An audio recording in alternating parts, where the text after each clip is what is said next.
this is about the most indebted period in the history of the world. I never thought I would see so much debt so quickly as we have seen in the last few months. So what we're really talking about is government debt, because no one expects governments to go bankrupt, although we all know that occasionally they do default.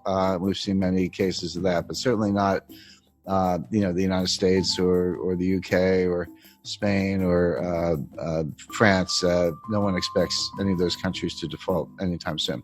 But the way I think about debt is I use the debt to GDP ratio, because debt is not automatically a problem. It may be a problem or it may not be a problem. It all depends on how much income or output you have to service the debt. So just to give a simple example, let's say you have a credit card and you have a $50,000 balance on your credit card. You owe the bank $50,000. Is that a problem? Well, if you make $20,000, it's a big problem. You're probably going to go bankrupt. But if you make $200,000, you could probably, write a check and pay it off. So the answer as to whether the debt is a problem or not can only be thought about in relation to your income. And so I use the debt to GDP ratio. I say, how much debt does a country have? How much debt is outstanding? And how big is their GDP? And when you use that ratio, if you're at, say, 30% or even 40%, that's a comfortable ratio. Yes, you have some debt, but you also have, say, a strong economy and your ability to service the debt by collecting taxes or other sources of revenue is very reasonable, and that debt level is sustainable. But when you get up to 60% happens to be the level under the Maastricht Treaty, where the members of the European Union are not supposed to have debt in excess of 60% of their GDP. Now, many of them do. I'm not saying this is a hard and fast rule, but that's where Angela Merkel gets a little bit upset when you're above 60%. And Spain and France and some other, Italy certainly are above that threshold. But there's another threshold that's important, which is 90%. And 90% comes out of the research of Ken Rogoff and Carmen Reinhart. And what they've shown in developing markets, developed markets throughout the 20th century, recently, in the distant past, no matter where they look, once a country gets above 90% debt to GDP, a couple things happen. Number one, debt is no longer productive. The idea of borrowing is I'll borrow $1. I'm going to do something with that money. Huh? Yeah, I'll borrow the $1, I'll spend the $1, but I'll get $1.20 of GDP because, I'll spend it on something, but then the recipient, he'll spend it, and then someone else will spend it. And by what's called velocity, or the turnover of money, you'll actually get more than you borrow. That's Keynesian economics, very simplified version of it. But what Rogoff and Reinhart have shown is once you get past 90%, that's no longer true. You borrow $1 and you spend $1, but you might only get 90 cents or 80 cents of GDP. In other words, you reach a point where you cannot borrow your way out of debt. You cannot borrow your way to get enough productivity to get out of debt. And then you're sort of in a doom loop or a death spiral.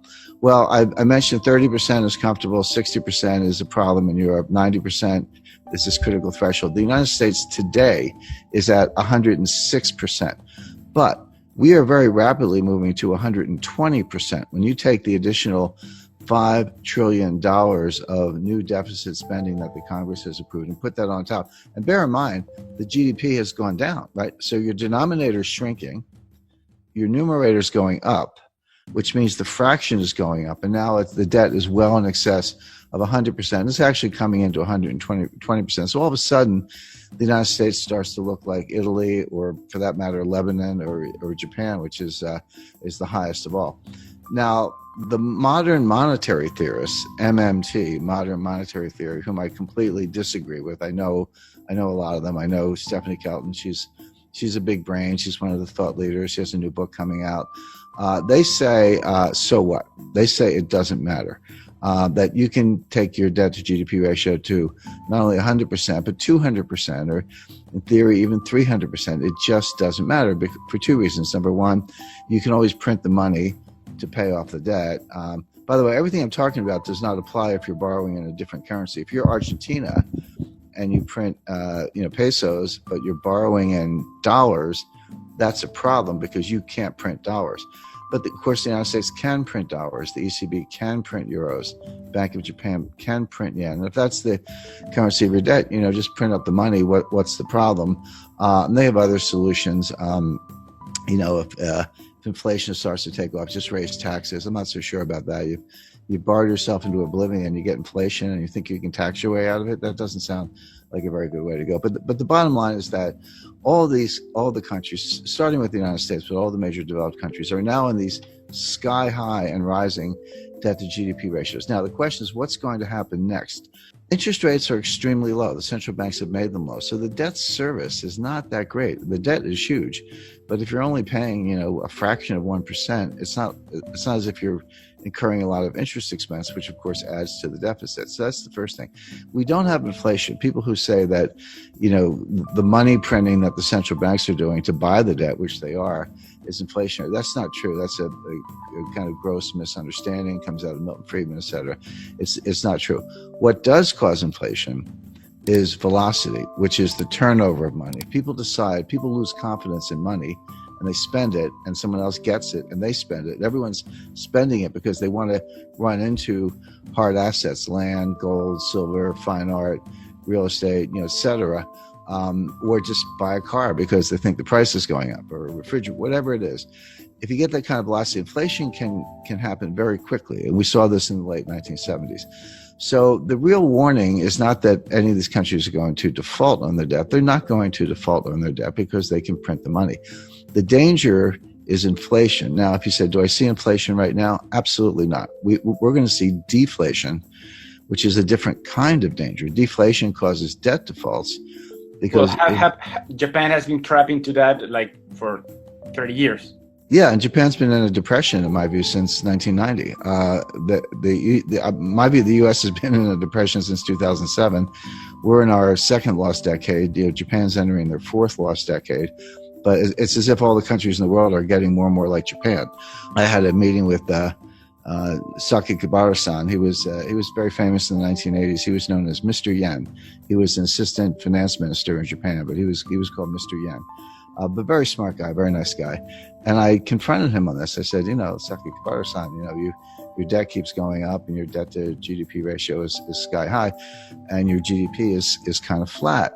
And he said, yes, but you're missing one thing. He said, our population is going down, which is true. So on an overall basis, they're flat, but on a per capita basis, their GDP is actually outperforming. So I said, so the logic of that is someday there'll be one person left in Japan and she will own the entire country and be the richest person in the world. Well, it's very bad for Argentina, and here's why. If you, or Chile for that matter, if you borrow in dollars and then we have deflation, what does that mean?